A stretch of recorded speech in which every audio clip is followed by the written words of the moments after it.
उस एसएचओ को जमानत मिल गई है जो रात के 2 बजे जज साहब के घर घुसे थे और उनकी डीआईजी ऑपरेशन से फोन पर बात कराने की कोशिश की थी। जमानत कब तक मिली है, कब तक उनको गिरफ्तार नहीं किया जाएगा। खबर एक, डार फैमिली की मुश्किलात में इजाफा हो चुका है, एक और पर्चा कट चुका है। खबर नंबर 2 और तीसरी खबर है सीसीडी से मुतालिक कि सीसीडी अब शरीफ खानदान के गले पड़ चुकी है। पहला इस्तीफा किसका है और क्या ये पहला इस्तीफा, बल्कि वो आपको बाद में बताएंगे। लेकिन सबसे पहले मैं आपको वो एसएचओ जो आज अदालत में पेश हुए, एडिशनल सेशन जज अब्दुल कुदूस की अदालत में एसएचओ फरियाद पेश हुए और उनको 10 जुलाई तक गिरफ्तार करने से रोक दिया है और अदालत ने एसएचओ फरियाद अली को शामिल तफ्तीश होने का हुक्म दिया है।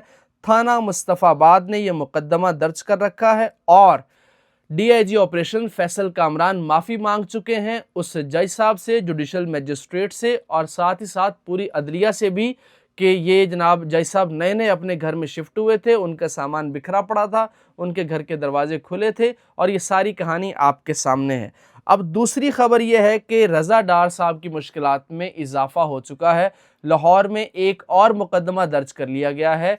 ये वाक़या 1 जुलाई 7:45 का है, लेकिन मुकदमा आज अभी 6 जुलाई को दर्ज किया गया है तकरीबन 12-1 बजे। और इस मुकदमे में वो शहरी उस्मान जिसकी बेटी और जिसकी बीवी उस गाड़ी में मौजूद थे, जिस गाड़ी की टक्कर हुई जिसमें गैर मुल्की ख़वातीन मौजूद थीं और उसकी मासूम बच्ची का जो नाक है वो आगे डैशबोर्ड पे जाके लगा, उसकी गाड़ी निसान है, उसको 3 लाख से ज़ायद का नुकसान हुआ और अब ये इतलात हैं कि उस पर भी काफ़ी प्रेशर है, उस बेचारे को भी काफ़ी मुश्किलात का सामना हो रहा है। उसकी फैमिली से उसको कॉलें करवाई जा रही हैं कि आप ये वापस लो और आप मीडिया पे क्यों आए, आपने इंटरव्यू क्यों दिया, ये इत्तलात भी हैं। अब आप एक देखिए कि अगर वो बंदा उस दिन ना मौजूद होता, वो 15 पे कॉल ना करता, वो इंटरव्यू ना देता, तो आप तक ये सारी चीज़ें, डीआईजी की प्रेस कॉन्फ्रेंस शायद ना आती, आप तक ये पूरा केस उस तरह से ना खुलता जिस तरह से अब खुल चुका है।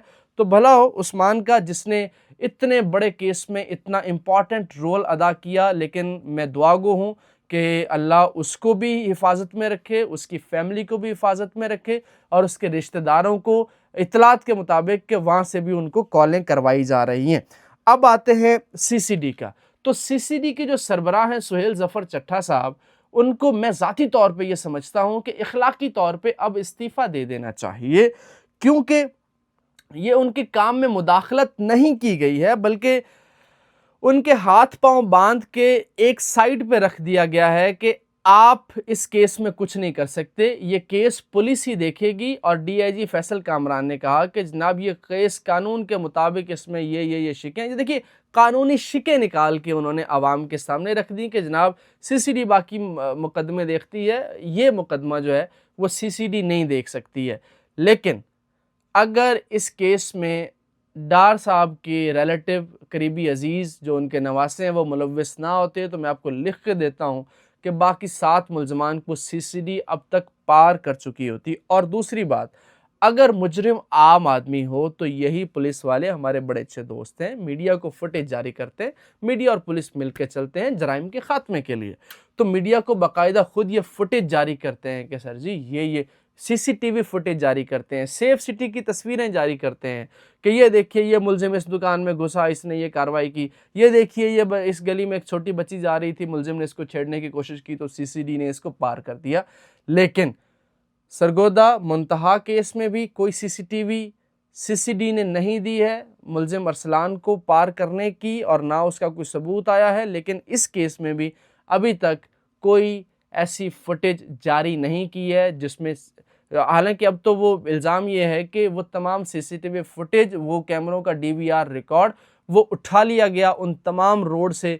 लेकिन अब यासिर शामी साहब को वो जो चीज़ें दी हैं, जिसने दी हैं, वो अगला व्लॉग बहुत इंपॉर्टेंट है, मैं आपको बताने वाला हूँ कि किस बंदे ने यासिर शामी की मदद की और कहाँ कहाँ से वो सारी चीज़ें हुई। क्योंकि देखिए 30, 35, 40 साल पुराने क्राइम रिपोर्टर लाहौर में मौजूद हैं, लेकिन कोई भी बंदा वो चीज़ें नहीं निकलवा सका।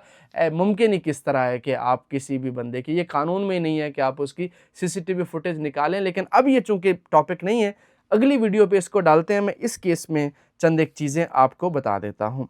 तो जज साहब के घर जो घुसने वाला मामला था, उसमें आज एसएचओ को ज़मानत मिली और साथ ही 3 मज़ीद मुल्ज़मान को आज अदालत में पेश किया गया है।